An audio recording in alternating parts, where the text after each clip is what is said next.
नमस्कार साथियों, आइए पढ़ते हैं हरियाणा के एक ऐसे जिले के बारे में जिसको पीर फकीरों की धरती के नाम से जाना जाता है। जी हाँ, मैं बात कर रहा हूँ हरियाणा के नूह जिले की। किसके बारे में पढ़ेंगे आज हम? हरियाणा के नूह जिले के बारे में पढ़ेंगे। और इसको दो जिलों से अलग करके बनाया गया था। कौन कौन से जिले थे? गुरुग्राम और फरीदाबाद। क्या अभी गुरुग्राम और फरीदाबाद से अलग करके किस जिले को बनाया गया था? नूह जिले को बनाया गया था। यह हरियाणा के किस दिशा में है? तो यह हरियाणा के दक्षिण दिशा में है। नूह हरियाणा के किस दिशा में है? तो दक्षिण दिशा में है। और इसको किस नाम से जाना जाता है? पीर फकीरों की धरती के नाम से। पीर फकीरों की धरती के नाम से जाना जाता है। और नूह के बारे में बहुत ऐसे क्वेश्चन हैं जो बार बार एग्जाम के अंदर पूछे जाते हैं, इसलिए इस जिले को पढ़ना अत्यंत महत्वपूर्ण है। इस जिले को पढ़ना क्या भाई? अत्यंत महत्वपूर्ण है, क्योंकि एक एक क्वेश्चन जो है वो आपके लिए सबसे ज्यादा महत्वपूर्ण है। जैसे जैसे आप एक एक क्वेश्चन को लेकर के आप सीरियस होंगे, उनको अच्छे से पढ़ेंगे, वैसे वैसे आप सफलता के नजदीक चलते चले जाएंगे। इसको किस नाम से जाना जाता है? सत्यमेव पुरुष के नाम से। कि 3 बार नाम बदले जा चुके हैं। मेवात के कितनी बार नाम बदले जा चुके हैं? 3 बार। सबसे पहले किस नाम से जाना जाता था? तो ये सत्यमेव पुरुष के नाम से जाना जाता था। किस नाम से जाना जाता था? सत्यमेव पुरुष के नाम से जाना जाता था। यह नाम किस सरकार के द्वारा दिया गया? ये नाम चौटाला सरकार के द्वारा। किसके भाई? चौटाला सरकार। और ये नाम कब दिया गया? तो ये नाम दिया गया नूह जिले को 4 अप्रैल। कब भाई? 4 अप्रैल 2005 में। कब भाई? 4 अप्रैल 2005 को क्या नाम रखा गया मेवात का? तो ये नाम रखा गया सत्यमेव पुरुष। और जो सत्यमेव पुरुष कहाँ से लिया गया है? ये शब्द सत्यमेव जयते से। कहाँ से लिया गया है? सत्यमेव जयते से। और सत्यमेव जयते किसका नारा था? महात्मा गांधी जी का। किसका नारा था भाई? महात्मा गांधी जी का। उसके बाद में इसका नाम बदल दिया गया। सत्यमेव पुरुष से क्या बना दिया गया? मेवात। क्या नाम बना दिया गया? मेवात। और मेवात जो नाम चेंज करने वाले जो सरकार थी वो कौन सी थी? हुड्डा सरकार। कौन सी सरकार? हुड्डा सरकार। और ये नाम जो चेंज किया गया, ये कब किया गया ये नाम चेंज? तो ये किया गया 2 अक्टूबर 2005 में। कब भाई? 2 अक्टूबर 2005 में यह नाम बदल दिया गया था। उसके बाद में जो तीसरी बार जो नाम बदला गया, जो कि वर्तमान में भी नाम है, क्या नाम है? नूह। किस नाम से जाना जाता है? नूह के नाम से जाना जाता है। मेवात से बदल करके क्या नाम कर दिया गया? नूह। और जो ये नाम बदला गया वो किस सरकार ने बदला? तो ये वर्तमान सरकार, खट्टर सरकार ने। किसने भाई? खट्टर सरकार ने। यह नाम किस सरकार ने बदला? खट्टर सरकार ने। और यह नाम जो चेंज किया गया था, जो नूह नाम रखा गया था, वो कब रखा गया? 12 अप्रैल 2016 को। कब भाई? 12 अप्रैल 2016 को। कैसे याद करें? ये क्वेश्चन आने की सबसे ज्यादा संभावना है। क्या भाई? ये क्वेश्चन आने की सबसे ज्यादा संभावना है, क्योंकि हाल ही में यह जो नाम है वो बदला गया 2016 में। कब भाई? 2016 के अंदर यह नाम बदला गया। इसको कैसे याद करें? 12 4 कितने होते हैं? 16। कितने होते हैं भाई? 16। 12 अप्रैल 2016। 12 अप्रैल 2016। ऐसे इसको याद किया जा सकता है। नूह का जो लिंगानुपात है वो हरियाणा में क्या है? सबसे ज्यादा लिंगानुपात। हरियाणा में सबसे ज्यादा लिंगानुपात किस जिले का है? तो वो किस जिले का है? मेवात का। कितना है ये है 907 महिलाएं प्रति 1000 पुरुष। कितनी? 907 महिलाएं प्रति 1000 पुरुष। सबसे ज्यादा लिंगानुपात कहाँ का है? मेवात का। और सबसे कम लिंगानुपात कहाँ का है? तो ये है गुरुग्राम का। हरियाणा में सबसे कम लिंगानुपात किस जिले का है? तो ये है गुरुग्राम का। कितना है ये? 854। कितना भाई? 854 महिलाएं प्रति 1000 पुरुष। 854 महिलाएं प्रति 1000 पुरुष। ये क्या है? गुरुग्राम का लिंगानुपात है सबसे कम। हरियाणा में सबसे कम। और हरियाणा में सबसे कम साक्षरता दर कहाँ की है? तो ये है नूह मेवात की। हरियाणा में सबसे कम साक्षरता दर कहाँ की है? नूह मेवात की। कितनी है ये है 54.08%। कितनी भी? 54.08%। और सबसे ज्यादा साक्षरता दर कहाँ की है? तो ये है गुरुग्राम की। कहाँ की भाई? गुरुग्राम की। ये कितनी है? ये है 84%। कितनी भाई, कितनी, 84%। सबसे ज्यादा साक्षरता दर कहाँ की है, गुरुग्राम की। और सबसे ज्यादा पुरुष साक्षरता दर, क्या भी सबसे ज्यादा पुरुष साक्षरता दर कहाँ की है, तो ये है रेवाड़ी की। सबसे ज्यादा महिला साक्षरता दर कहाँ की है, तो महिला साक्षरता दर कहाँ की है, तो सबसे ज्यादा महिला साक्षरता दर कहाँ की है, ये है गुरुग्राम की। महिला की पूछे तो गुरुग्राम की, और सबसे ज्यादा पुरुष साक्षरता दर पूछे तो रेवाड़ी की, और सबसे कम महिला व पुरुष साक्षरता दर सबसे कम पूछे तो कहाँ की भाई, तो ये है मेवात की। कहाँ की भाई, मेवात की। ऐसे क्वेश्चन, कंफ्यूजिंग क्वेश्चन एग्जाम के अंदर पूछे जाते हैं। ये क्या बनेगा, ये कंफ्यूजिंग क्वेश्चन बनेगा। ये क्या बनेगा, कंफ्यूजिंग क्वेश्चन। पुरुष साक्षरता दर सबसे ज्यादा रेवाड़ी की है, और साक्षरता दर सबसे ज्यादा गुरुग्राम की है। सबसे कम साक्षरता दर कहाँ की है, मेवात की। सबसे कम साक्षरता दर मेवात की, चाहे पुरुष की हो, चाहे टोटल हो, चाहे महिला की हो, मेवात आएगा कम में। ज्यादा में पूछे तो टोटल पूछे तो गुरुग्राम, और पुरुष की पूछे तो पुरुष में रेवाड़ी आ जाएगा, और महिला की पूछे तो गुरुग्राम ही रहेगा। क्या रहेगा, गुरुग्राम। ऐसे क्वेश्चन एग्जाम के अंदर पूछे जाते हैं। आगे बढ़ते हैं, स्क्रीनशॉट ले लीजिए प्लीज। आगे बढ़ते हैं। ऐसे ही कंफ्यूजिंग क्वेश्चन पूछे जाते हैं एग्जाम में, क्योंकि बच्चे ज्यादा से ज्यादा क्या है, कंफ्यूज होते हैं ऐसे मौके पे, और एग्जामिनर का यही काम होता है कि बच्चों को कैसे कंफ्यूज किया जाए। ऐसे क्वेश्चन 10-12 क्वेश्चन आपको एग्जाम के अंदर देखने को मिल सकते हैं। आगे पढ़ते हैं। यहाँ की जो जनसंख्या है, क्या भी जनसंख्या, मेवात की जो जनसंख्या है वो कितनी है, 10,52,000, कितनी, 10,52,263 व्यक्ति। कितनी है अभी ये है 10,52,263 व्यक्ति।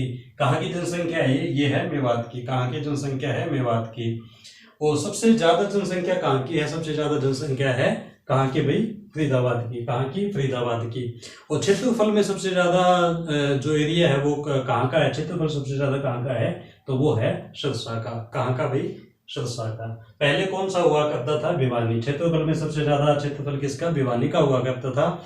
लेकिन अब जो ये बात है वो किस पे लागू हो गई, सिरसा के ऊपर। किसके ऊपर भाई, सिरसा के ऊपर। क्योंकि भिवानी से किसको अलग किया गया, चरखी दादरी को, इसलिए भिवानी का क्षेत्रफल क्या हो गया, कम हो गया। भिवानी का क्षेत्रफल क्या हो गया, कम हो गया। और यहाँ का क्षेत्रफल कितना है, यहाँ का जो क्षेत्रफल है वो कितना है मेवात का, तो ये है मेवात का क्षेत्रफल 1507 वर्ग किलोमीटर। कितना है 1507 वर्ग किलोमीटर। और यहाँ का जो जनसंख्या घनत्व है वो कितना है, मेवात का जनसंख्या घनत्व कितना है, मेवात का जनसंख्या घनत्व कितना है, 723 व्यक्ति प्रति वर्ग किलोमीटर। ये जनसंख्या घनत्व कहाँ का है, मेवात का। कहाँ का भाई, मेवात का। मेवात से संबंधित ऐसे ही क्वेश्चन बार बार एग्जाम के अंदर पूछे जाते हैं।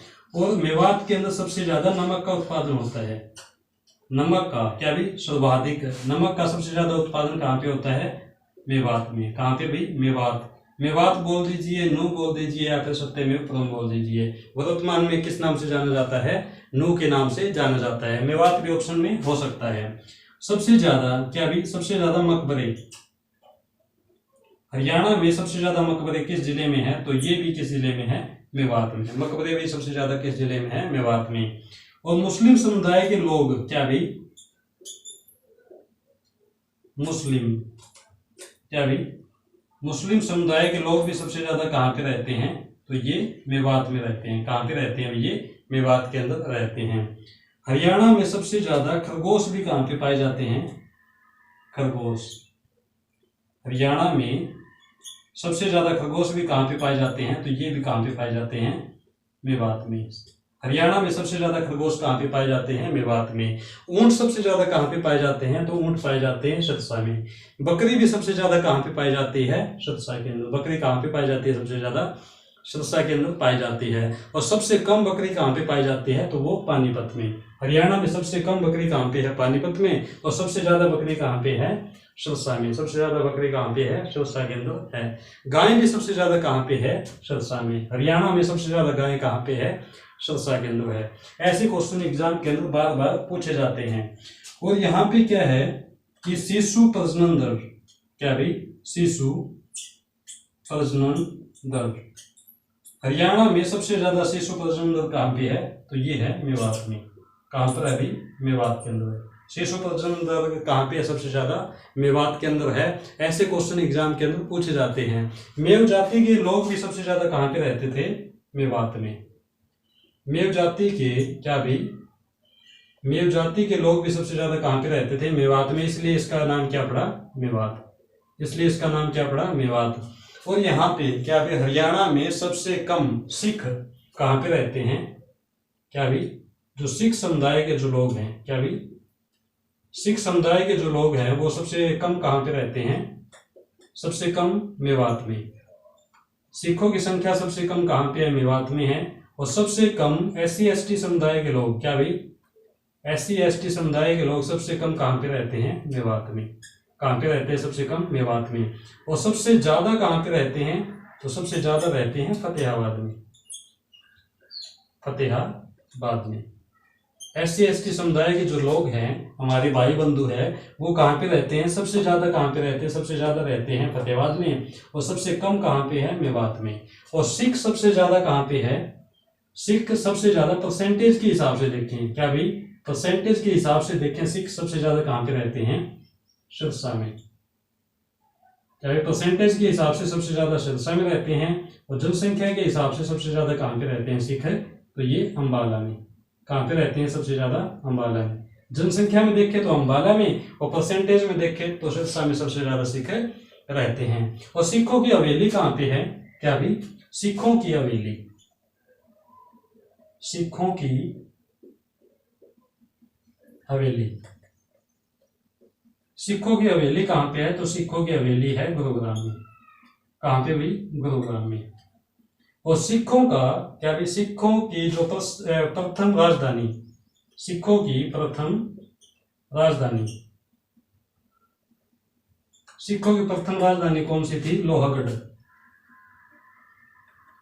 लोहगढ़। और ये लोहगढ़ कहाँ पे है? यमुनानगर में। लोहगढ़ कहाँ पे है? ये यमुनानगर में।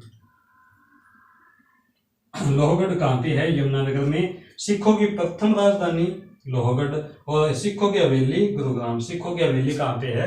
गुरुग्राम के अंदर है। ऐसे क्वेश्चन एग्जाम के अंदर बार बार पूछे जाते हैं। बड़ी ध्यान से देखिए इनको, क्या है बड़ी ध्यान से देखिए, और आप हो सके तो इनके नोट्स भी अवश्य बनाएं। क्या भी इनके नोट्स भी अवश्य बनाएं। ऐसे क्वेश्चन बहुत कम मतलब आपको बुक में मिलेंगे। क्या भाई बुक में बहुत ही कम मिलेंगे ऐसे क्वेश्चन जो कि इकट्ठे मिल जाए आपको। क्या भाई ये आंकड़े जो इकट्ठे किए गए हैं वो अलग अलग जगहों से इकट्ठे किए गए हैं ताकि आपको आसानी से समझ में आ जाए। क्या भाई आपको ये आसानी से समझ में आ जाए। ऐसे क्वेश्चन बार बार एग्जाम के अंदर पूछे जाते हैं। आगे बढ़ते हैं।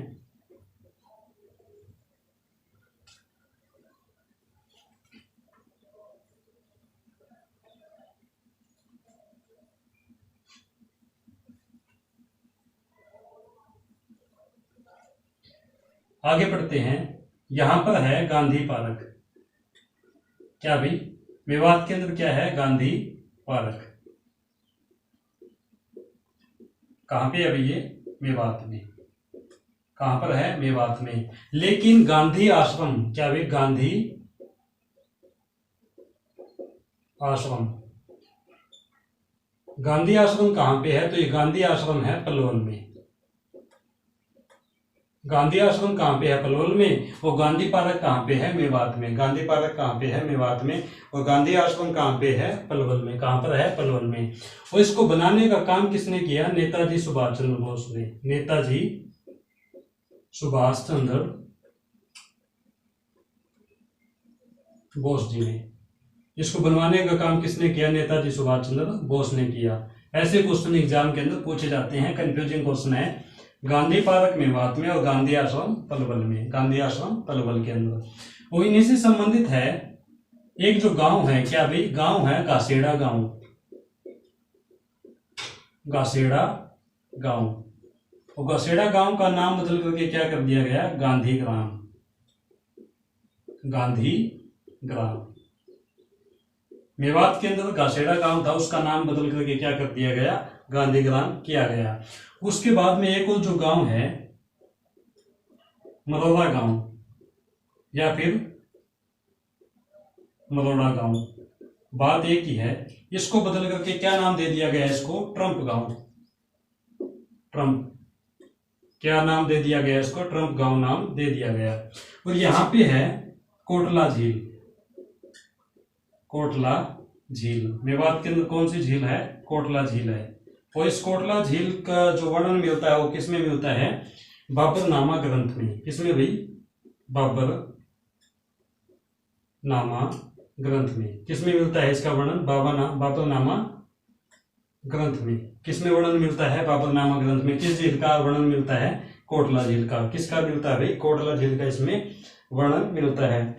आगे है संगेली झील, क्या भी, संगेली झील, क्या है, संगेली झील। और ये संगेली झील भी कहां पे है, मेवात में। ये संगेली झील कहां पे है, नू मेवात में। नू बोल दीजिए या मेवात बोल दीजिए, बात एक ही है।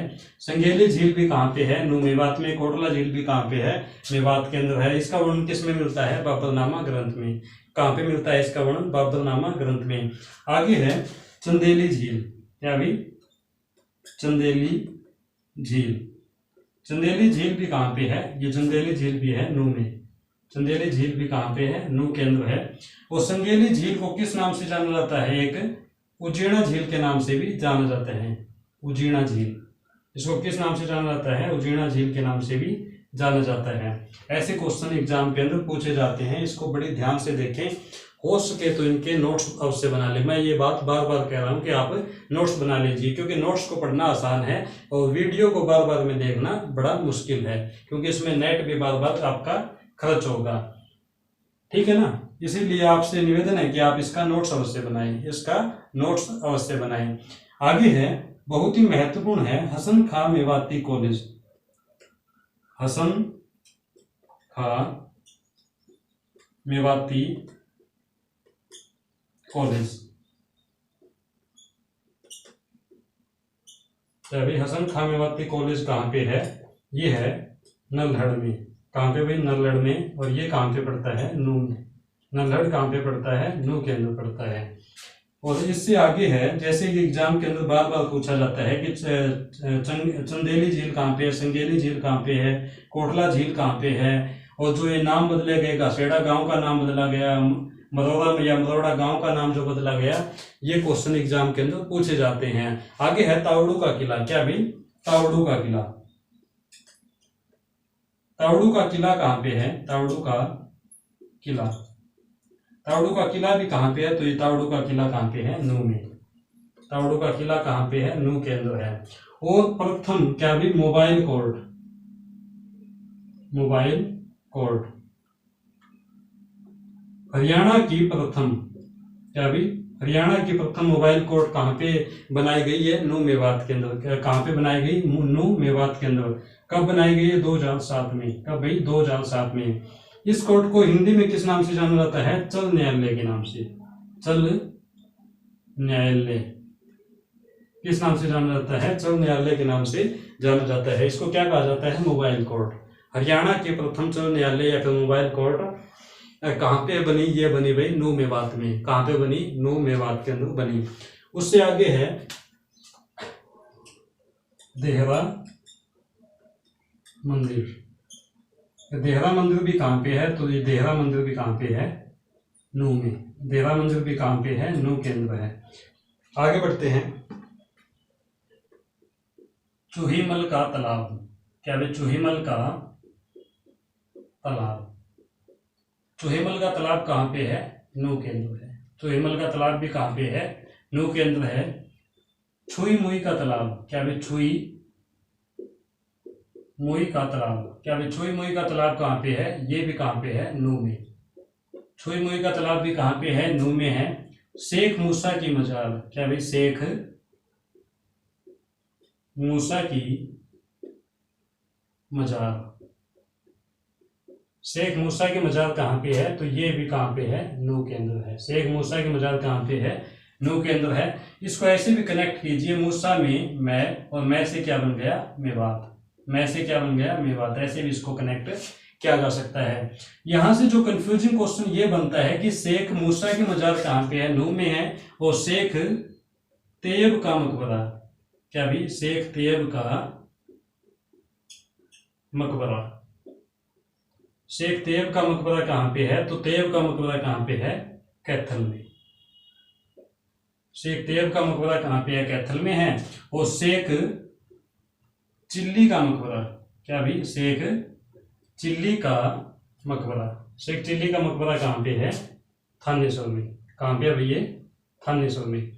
इसको कैसे याद करें? शेख चिल्ली चिल्लाने लग गया। शेख चिल्ली क्या है? चिल्लाने लग गया। कहाँ पे? थाने में। शेख चिल्ली चिल्लाने लग गया। कहाँ पे? थाने में। और शेख तैयब की तबीयत खराब हो गई तो वो कहाँ पे बैठ गया? थल पे। कहाँ पे बैठ गया? थल पे। और थल से क्या बन गया? कैथल। थल से क्या बन गया? कैथल। शेख चिल्ली का जन्म कहाँ पे हुआ? शेख चिल्ली का जन्म हुआ फतेहाबाद में। शेख चिल्ली का जन्म कहाँ पे हुआ? फतेहाबाद में।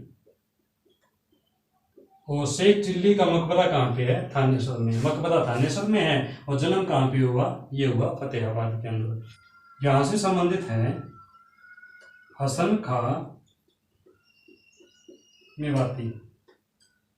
कौन संबंध रखते हैं? यहाँ से नू से संबंध रखते हैं हसन खां मेवाती। और इन्होंने कौन से युद्ध में भाग लिया? खानवा के युद्ध में। किस युद्ध में भाग लिया? खानवा का युद्ध। और खानवा का युद्ध को किस नाम से जाना जाता है? मेवात, क्या भी, मेवात के युद्ध के नाम से जाना जाता है। क्या भी, मेवात के युद्ध के नाम से भी जाना जाता है खानवा के युद्ध को। और यह युद्ध कब हुआ और किन के बीच में हुआ? जो यह युद्ध हुआ वो किसके बीच में हुआ? बाबर और राणा सांगा के बीच में। किसके भी? राणा सांगा के बीच में। खानवा का युद्ध किसके बीच में हुआ? बाबर और राणा सांगा के बीच में हुआ। इसमें जीता कौन? बाबर। इसमें कौन जीत गया? बाबर। और इसमें राणा सांगा का जो साथ देने वाले कौन थे? हसन खां मेवाती। हसन खां मेवाती। राणा सांगा के साथ देने वाले कौन थे? हसन खां मेवाती, खानवा के युद्ध में। और इसी युद्ध के अंदर हसन खां मेवाती क्या भी शहीद हो जाते हैं। इसी युद्ध में हसन खां मेवाती शहीद हो जाते हैं, मारे जाते हैं। और यह युद्ध कब हुआ? यह युद्ध हुआ 1527। क्या भाई? 1527 के अंदर। यह युद्ध कब हुआ? 1527 में 12 मार्च। क्या भाई? 12 मार्च 1527 के अंदर खानवा का युद्ध हुआ। कहाँ पे हुआ? मेवात में। किस किस के बीच में हुआ? बाबर और राणा सांगा के बीच में। किसके बीच में? बाबर और राणा सांगा के बीच में। आगे बढ़ते हैं।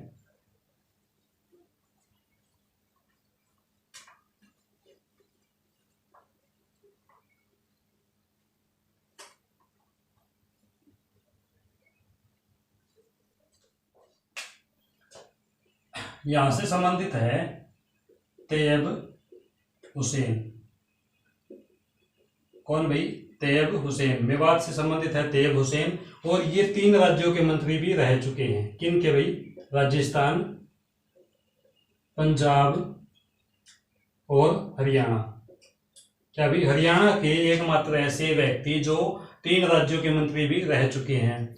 राजस्थान, पंजाब और हरियाणा। राजस्थान और पंजाब, हरियाणा के मंत्री भी ये रह चुके हैं। आगे है हेमराज। हेमराज। हेमराज कौन थे? मेवात के शासक। मेवात के शासक। हेमराज कौन थे? मेवात के शासक। और इन्होंने क्या भी, इन्होंने किन को चुनौती दी? मोहम्मद गौरी को। किन को भाई? मोहम्मद गौरी को। किन को चुनौती दी इन्होंने? मोहम्मद गौरी को क्या दी? चुनौती दी। यहां से संबंधित है शेख मोहम्मद तुरक। कौन संबंधित है? शेख मोहम्मद तुरक। और ये कौन थे? सूफी संत। सूफी संत। शेख मोहम्मद तुरक कौन थे? सूफी संत थे। कहाँ के रहने वाले? मेवात के। कहाँ के रहने वाले थे? मेवात के। इनकी जो प्रमुख रचना थी, इनकी प्रमुख रचना कौन सी है? तो इनकी जो प्रमुख रचना है वो है बारामासी। क्या भी? इनकी प्रमुख रचना कौन सी है? बारामासी। बारामासी प्रमुख रचना किन की है? शेख मोहम्मद तुरक की। किन की भाई? शेख मोहम्मद तुरक की। कौन थे ये? सूफी संत। कौन थे? सूफी संत। कहां से संबंधित है? मेवात से संबंधित है। कहां से संबंधित है भैया? मेवात से संबंधित है। और इनके बाद में जो नाम आता है यासीन खान। क्या? मोहम्मद यासीन खान। मेवात के ऐसे व्यक्ति, क्या वे मोहम्मद यासीन खान कौन थे? मेवात के ऐसे व्यक्ति जिन्होंने पहली बार ग्रेजुएशन की, मेवात की तरफ से पहली बार ग्रेजुएशन की। First graduate person, first graduate person, ऐसे क्वेश्चन एग्जाम के अंदर पूछे जाते हैं। यह छोटा सा प्रयास आपको कैसा लगा कमेंट में अवश्य बताएं। यदि आप चैनल पर नए हैं तो चैनल को सब्सक्राइब करें और बेल आइकन को अवश्य क्लिक करें। अभी के लिए इतना, आगे फिर मिलेंगे अगली वीडियो में, तब तक के लिए नमस्कार।